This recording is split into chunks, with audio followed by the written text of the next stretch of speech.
Hey everybody, welcome back to Two Guys, a Girl in F1. Once again, I have been given permission to bring in my son and erstwhile sidekick, Derek. We've got kind of an interesting topic to talk about tonight, and that is around the development of these young drivers into Formula One, and thinking specifically about what's kind of going on with some of the rookies this year and how that might be applied to other sports. And then we want to take that one step further and talk a little bit about Colton Herta and the big step that he's taking to hopefully secure a full-time F1 ride sometime in the near future. But before we do that, Derek, I understand that you have something on your chest that you need to get off your chest. Is that right?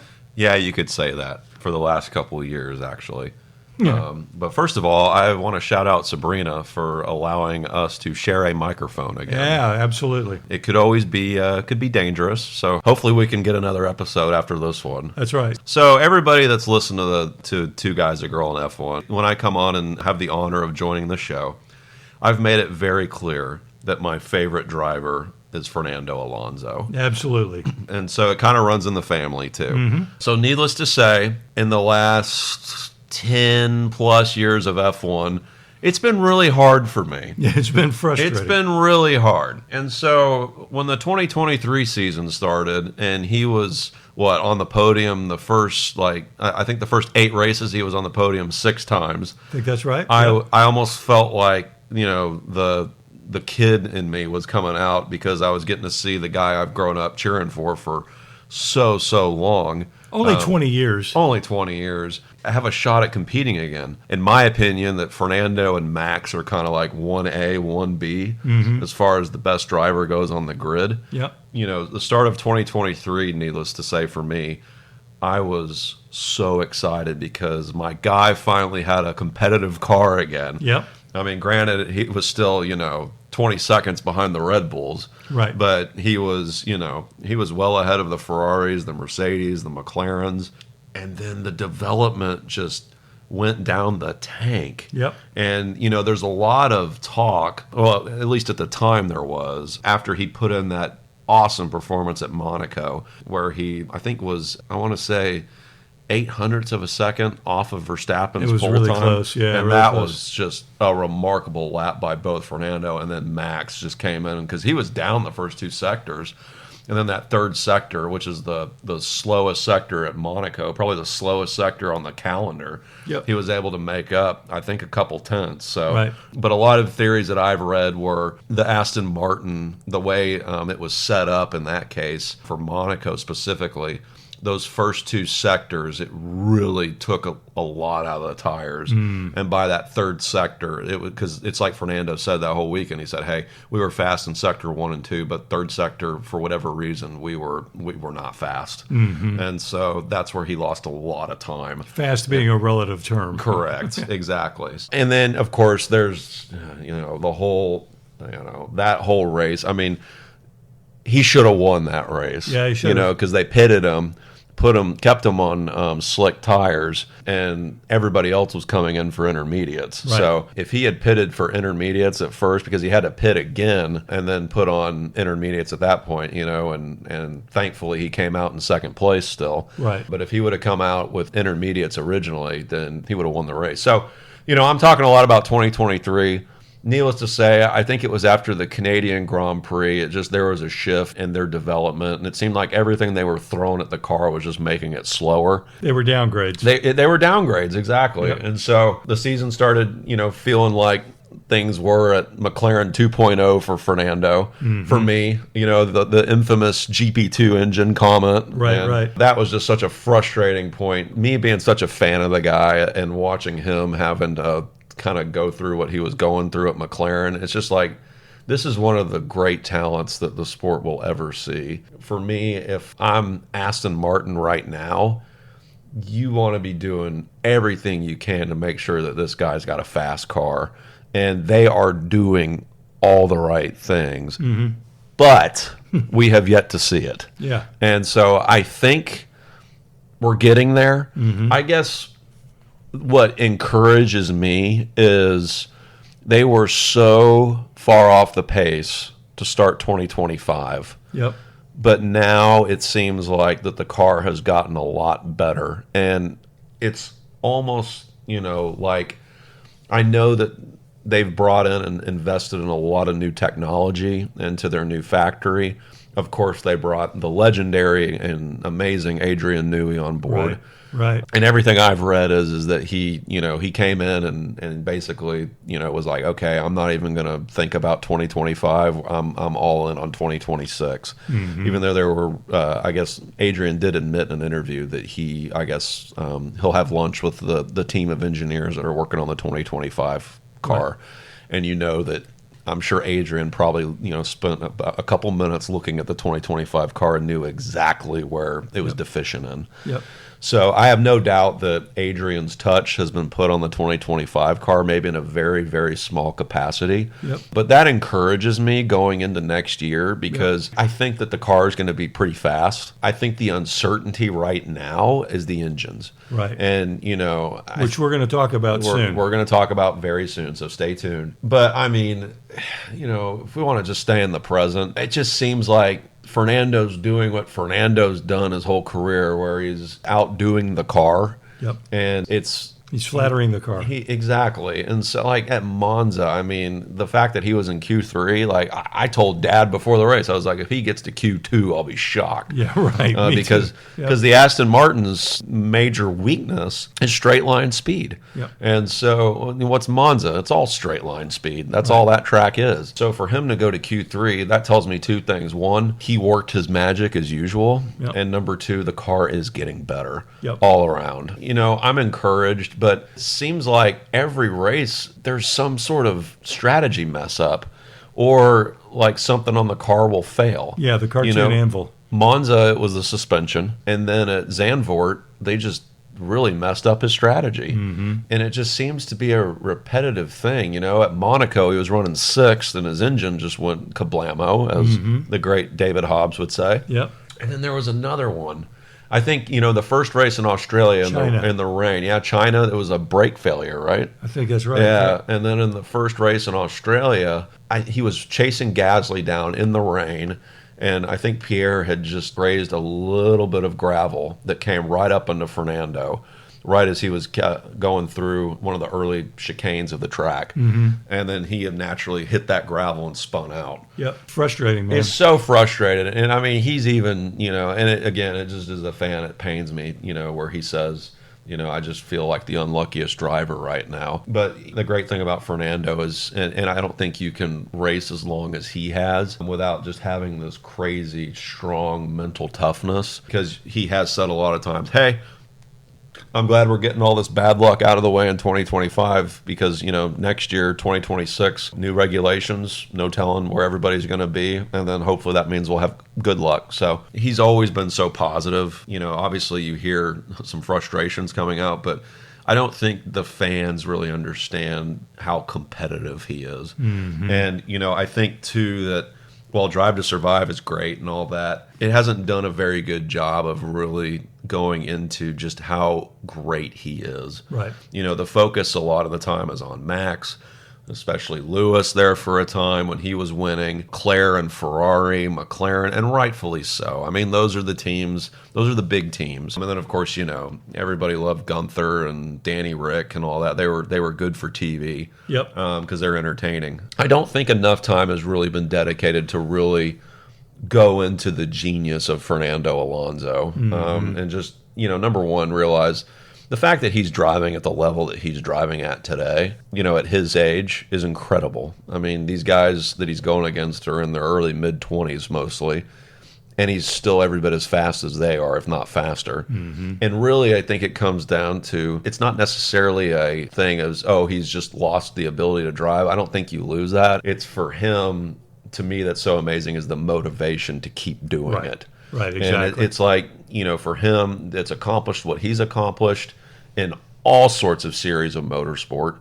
And for him to go out there against a hungry 20 or 21-year-old who has everything to prove, he's still able to bring it as much, if not more, than they are. Yeah. So to me, that's pretty amazing. But, As an Aston Martin, well, I'm a Fernando Alonso fan, so I cheer for whichever team that he's driving for. So right now I'm an Aston Martin fan. I think that they're putting all the right pieces into play to be successful next year. I hope Fernando wants to drive another couple seasons. He's even said that next year, depending on how the car is and all that, will factor in a lot to what his decision's going to be for 2027 and beyond. Right. So I sure hope that they give him a car. I believe that they will have an amazing car because of who's designing it and building it. But I guess the question mark is, what's the engine going to be like? Mm-hmm. So, and I hope that some of these strategies that they're putting on are a little bit better next year. Yeah, no kidding, right? Because right now it's just like, it just seems like, for me, like, I watch every race, but when something happens to him where he has to retire the car, or it's nothing he did, or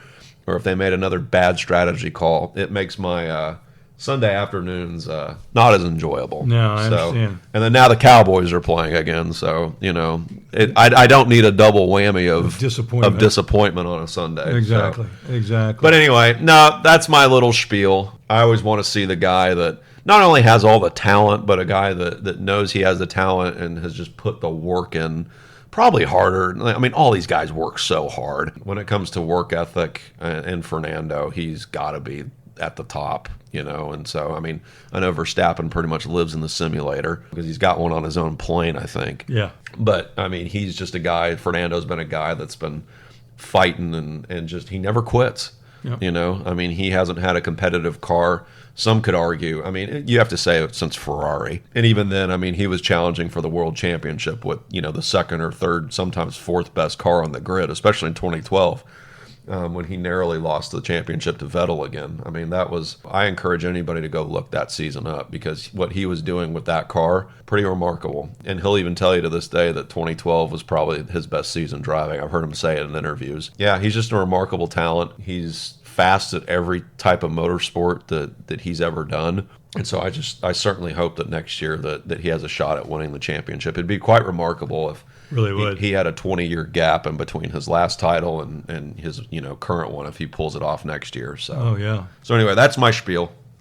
All right. So we talked a little bit about the young guys that are trying to unseat Fernando, and one of the things that I think that's kind of interesting is how teams develop their rookies or don't. We've got 6 rookies in the field, right? We've got Antonelli with Mercedes.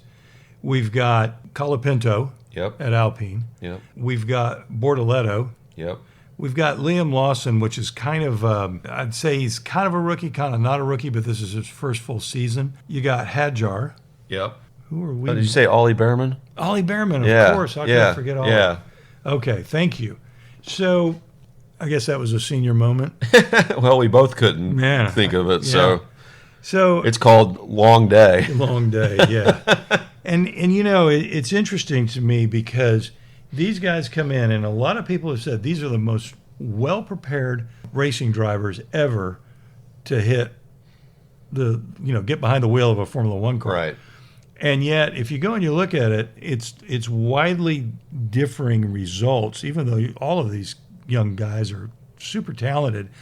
I think about like Kimi Antonelli, who clearly has a lot of just natural talent, and Mercedes is giving him a long leash. They know that George is, with the right car, is probably capable of winning the world championship. Yeah. And so they're just developing Kimi as kind of a long-term project, and they've invested a lot of money in Kimi before he ever went to Formula One.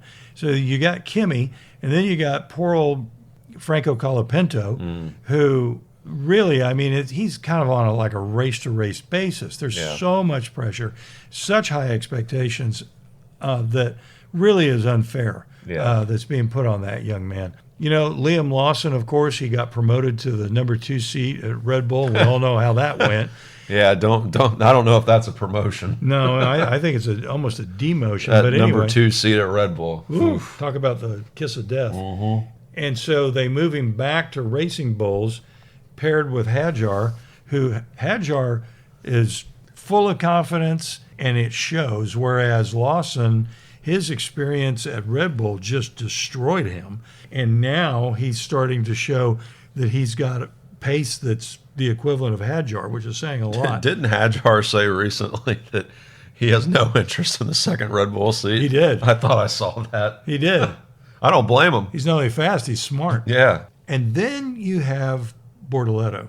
And really, to a degree, Ollie Behrman. Both of those guys were put on teams that no one had any real expectations of doing very well. And yet, you go and you look at what they're doing, and in both cases, when the track suits the car, or maybe the car suits the track, it's more like it. Those guys perform. Absolutely. And we've certainly seen Bortoleto now every bit the equal of Hulkenberg, if not a little bit better. And if you look at what Ollie Behrman's done, I don't know what the qualifying record is between him and Ocon, but he's acquitted himself very well. But both of those guys have not, I mean, they're flying under the radar because they're on teams that just aren't fancied. You know, whereas with Alpine, nobody fancies that team either. But they've got Flavio Briatore, who is he's gonna cause, you know, a commotion. He's gonna draw attention to himself. So he makes these pronouncements, and it's not good for the confidence of a young driver who's trying to figure out a car that isn't very good. Yeah, you know, I think it's one of those things, you know, how you're developing these guys, and are you really doing it the right way? You know, I was watching YouTube the other day, and, you know, another one of my all-time favorite athletes, Tom Brady, he was on the Colin Cowherd show, and he was talking about developing quarterbacks, and Cowherd was talking about how, you know, when Tom was coming through the ranks, he was, you know, he played in high school, played in college, guys kind of in his era, you know, might have had 40 starts to their name by the time they took the field in the NFL. Whereas these guys that are coming in and playing quarterback today, they have tens of thousands of snaps under their belt before they even step onto the field. But Tom made a point and said, well, I'm sorry, I'm not going to go too far ahead. You got to go check out the interview. It's great. Colin talked about, like, hey, second season for a starting quarterback, by Thanksgiving, he doesn't see an issue with teams getting together and saying, are we moving forward with this kid, or are we going to, you know, let him go and start over again? And it's like Tom said, he said, you know, I understand that these kids are playing a lot more football before they get to the NFL, but how are they being developed? You know, and he used his experience with the Patriots as a young player, where he talked about how he had Bill Belichick, who's one of the greatest, not only coaches, but defensive minds ever, sitting there with him, helping him understand coverages. You know, I mean, he's a defensive coach, but that transitions obviously over to offense. And he just had all sorts of people pouring into him, but he had the heart and the work ethic and the determination to just go all in on all that. And so one of the things that made him as one of the greatest quarterbacks of all time.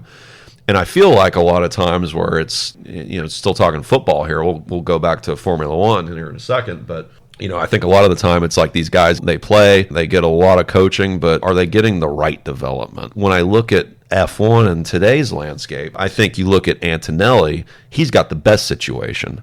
I mean, you think so? Oh, absolutely, 100%.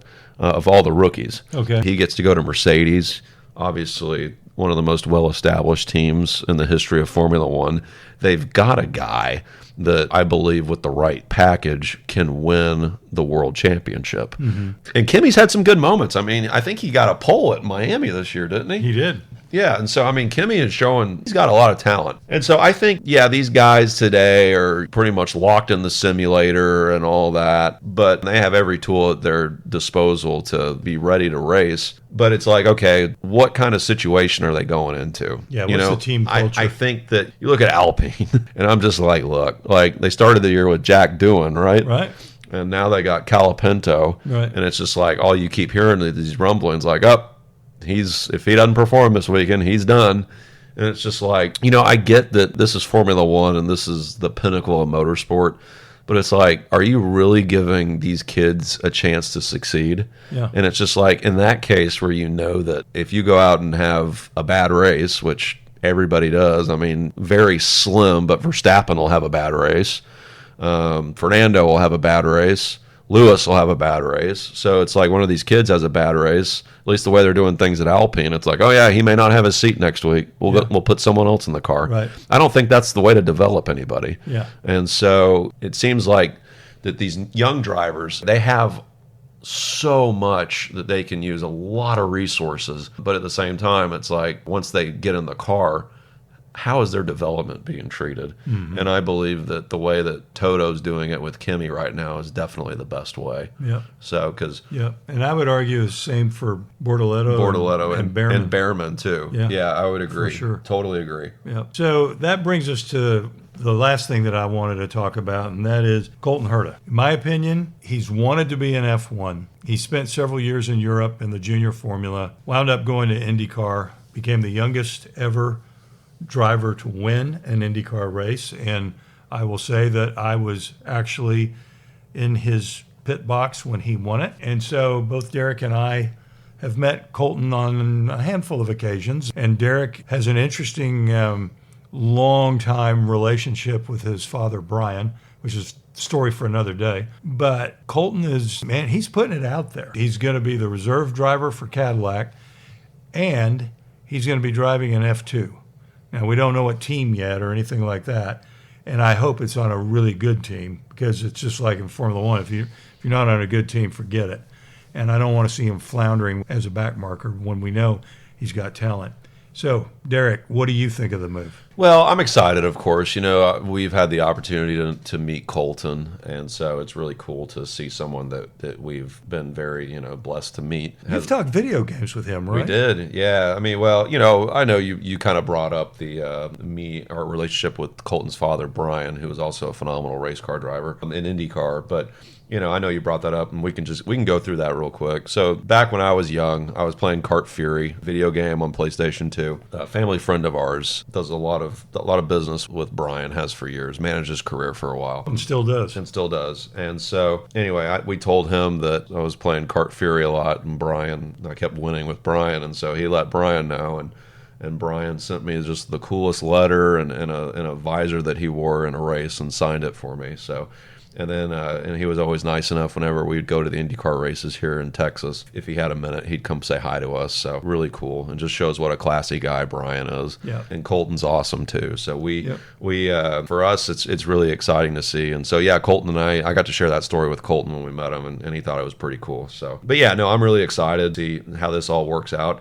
I think it kind of goes back to what we were talking about as far as development goes. It'll be really interesting for me to see a guy, because we haven't seen this in a while, where a guy goes from Indy cars basically to Formula One cars. This could actually be a big deal for IndyCar racing, I would say, because if Colton is successful, I think a lot of teams are going to start looking at IndyCar as a potential field of drivers they can choose from to put in their F1 team. So, and certainly, I can make the argument that I think Alex Palou deserves to be in Formula One. Sure. Pato Award maybe too. Sure. And so now that Colton has got the shot, I'll be real interested to see. And, I guess for me, what I think is going to be good about F2, because I think Colton's one of those guys that can probably drive anything fast once he's got some laps in him. Because, he karted against Lando, and I know that they were pretty neck and neck, right? Yeah, and F4 too. And F4, okay. Yeah, and I think that him getting that F2 experience, I really think that maybe not as a driver, his skills are just gonna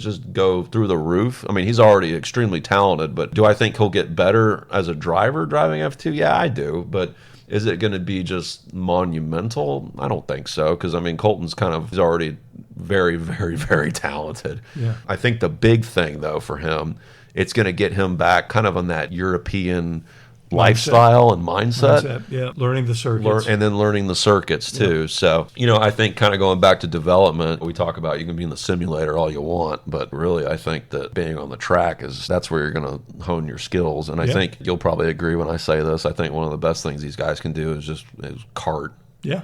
Agreed. Yeah, I think that the more time they're in a kart, and it's kind of funny, we were watching I know it's going to be a big shock to all of y'all listening, but we were watching the F1 movie again the other night, and I know it's It's very fictional. But when Ruben is approaching Sonny to come drive for his team, what's Sonny's response? It's, you got all these kids in the simulator. Why don't you just put them in the car? And he was like, no, I want you. I need someone that knows what they're doing. And so when I look at Colton, he's been in a car forever. It's one of those things where he may actually have a leg up on a lot of these really young guys. Yeah. Because he's won races in IndyCar.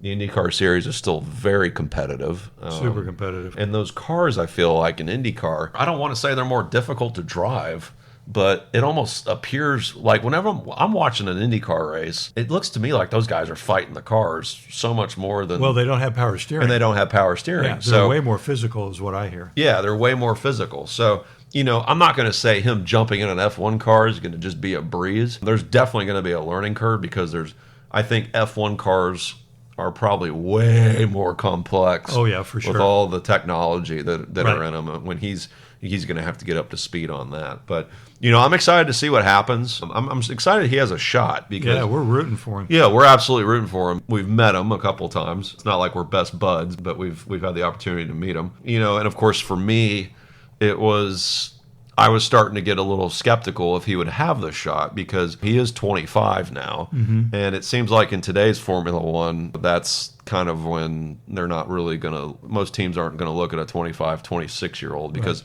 he's got next year where he's F2. So at the earliest we could see him in the car would probably be 27 or most likely 28. Yeah. It just seems like these days that these teams are throwing these guys in the car when they're 18, 19, 20 years old. Right. But I think it's great. From where I'm sitting right now, it looks like his development, it seems like that they're on a good path with it. I go back to the same thing from F1, the movie I just talked about. Who does Cadillac sign? Two very experienced guys. Yep. So I think that we have this good mix of young talent, but you can't really put a price on a driver who's just as fast as he was 10, 15 years ago and has all that experience. Right. So guys like Fernando, Lewis, Hulkenberg, Perez and Bottas. You got to say Perez and Bottas now. I mean, you know, a few months ago, we were probably all like, yeah, their career's over.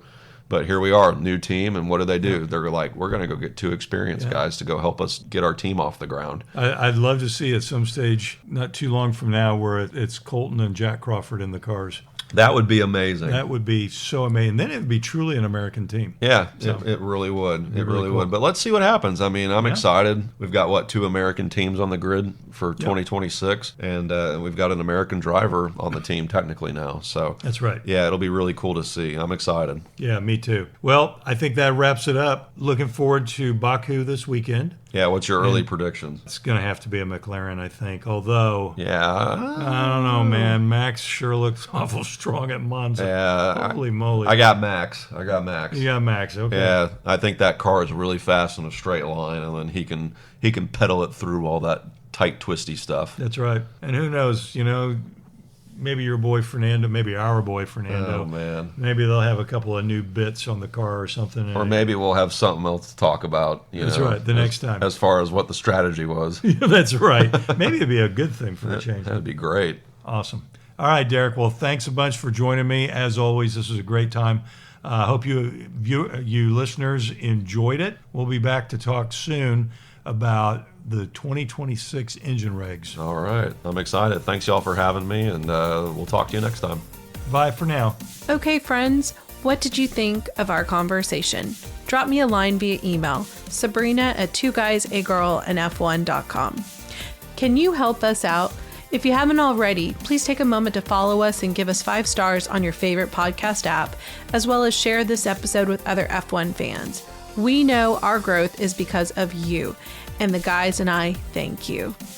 And with that, let me say, we'll keep talking and you can keep listening in because we're just 2 guys, a girl, and F1. For John, Dick, and me, Sabrina, thanks for listening.